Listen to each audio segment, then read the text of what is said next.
Today, it seems like fats are like the ultimate superfood or something to people. So in terms of essential nutrients, protein, I think, is paramount. Okay. Essential fatty acids, you don't need that many. In terms of it being a superfood, I would be hesitant to say that is.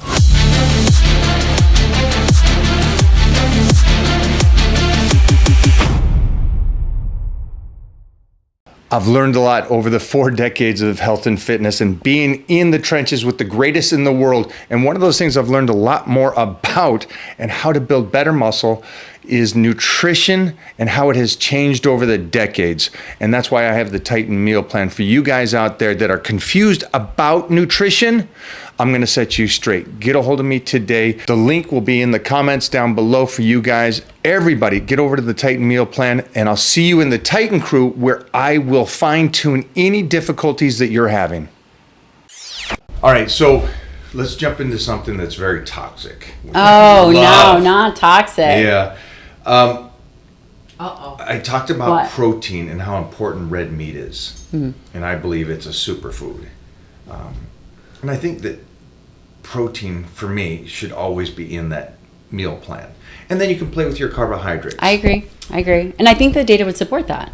Oh, the data would support. I thought the data says protein. Red meat shuts you down, or protein shuts you down. It's not good for you. You got to fast. The data doesn't say that. Oh, who says that?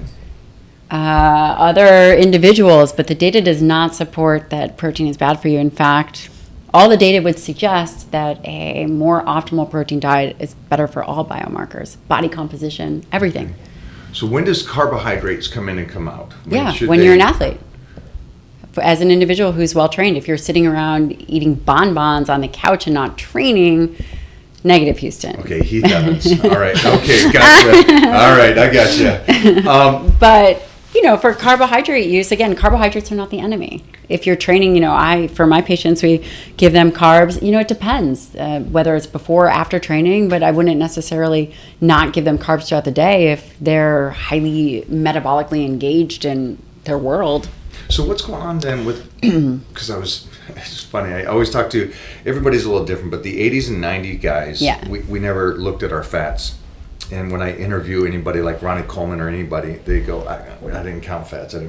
But today, fats are like... When you say they didn't count fats, was it just a low-fat diet, or...? Yeah, it was the focus on the carbohydrates, the pasta, the potatoes, the rice, and the meats. Yeah. That's what we're focused on. Yeah. Today, it seems like fats are like the ultimate superfood or something to people. Can you explain that? Yeah, I don't necessarily believe that to be true. I think that what's happened is, it's interesting. I was talking to someone earlier, and protein, I believe, is really the ultimate. It's essential, right? You need it not just for muscle, but for all body turnover, whether it's liver, kidney, everything, all your tissues, which are constantly turning over. Not only that, in starvation, if you run out of muscle, you die. That's not a good thing. You die. So you're living forever. Right. Good news. Good news. Yeah. All right. And then, so in terms of essential nutrients, protein, I think, is paramount. Okay. Essential fatty acids, you don't need that many. In terms of it being a superfood, I would be hesitant to say that is true. I personally don't have any input on that because I don't necessarily believe it.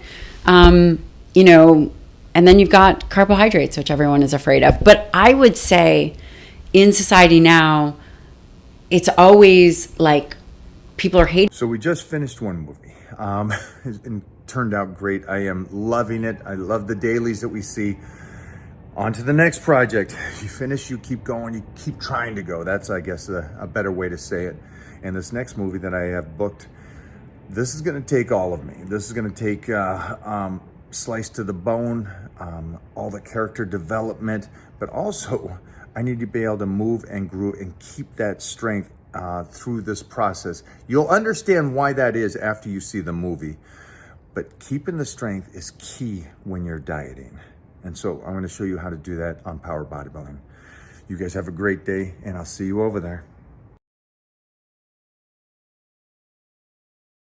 On carbs, or they're hating on fat, or they're loving fat and hating on carbs. And then protein now is the new evil villain. Yeah. Which is weird because from your bodybuilding perspective, it's always been paramount. Did anyone ever villainize it? Not in our day. Like ever.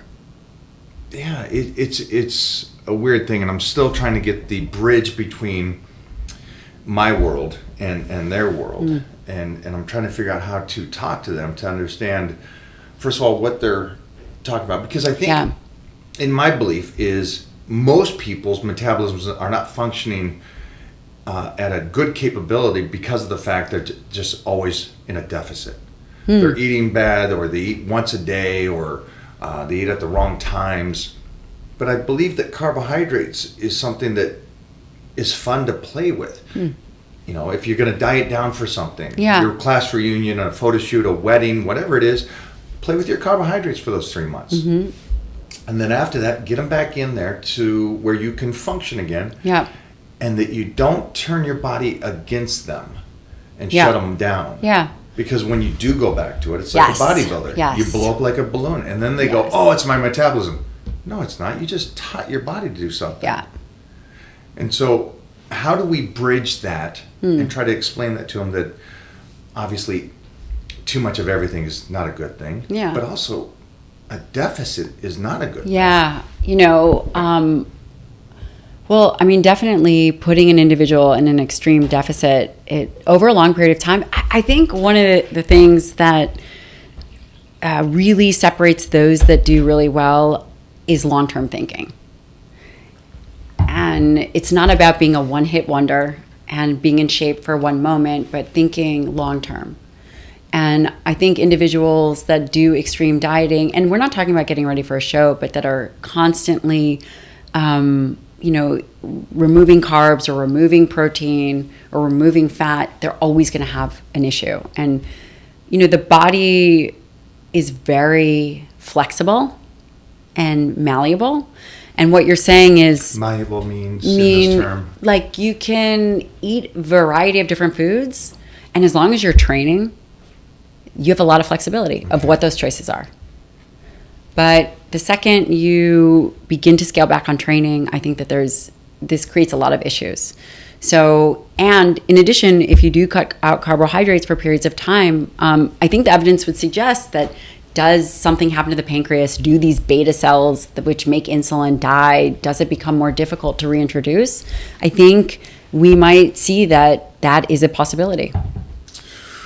You just went deep on that. I know. I didn't want to, but you asked me. But you asked me. No. You're educated. I get this. It's like Jordan Peterson. No. This is great. But I think that what you're saying is true. That when you remove carbohydrates for a period of time, the body doesn't know what to do with it once you reintroduce it. And I think that it creates problems for people.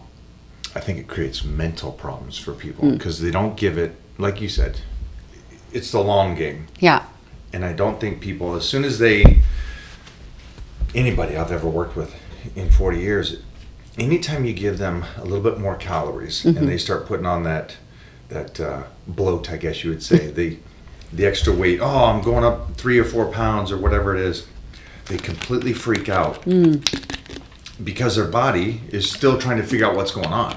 Now you're feeding me. Before you've been starving me for 2 months.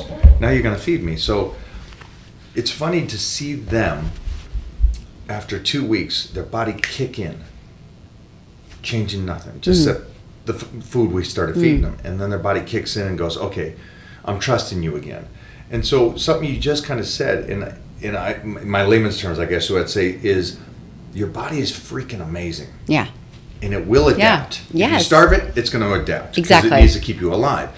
But it's also going to adapt if you feed it. It's that time again to get my blood work done to see where my numbers are. Again, the one big thing for me is I'm keeping track of it. It's so precise. You know, I competed in bodybuilding and powerlifting and martial arts, but that was all over decades ago.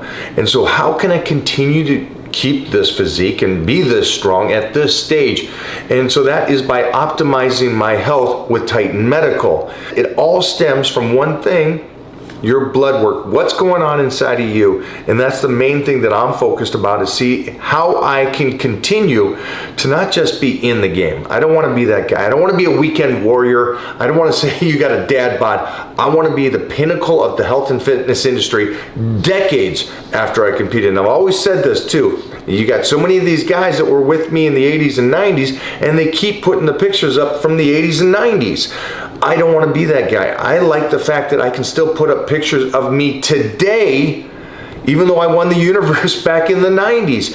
That's the goal for me. I don't know what your goal is, but I can tell you this. I know you want to live, and I know you want to live your best life. And that starts with blood work. Over at Titan Medical, start today.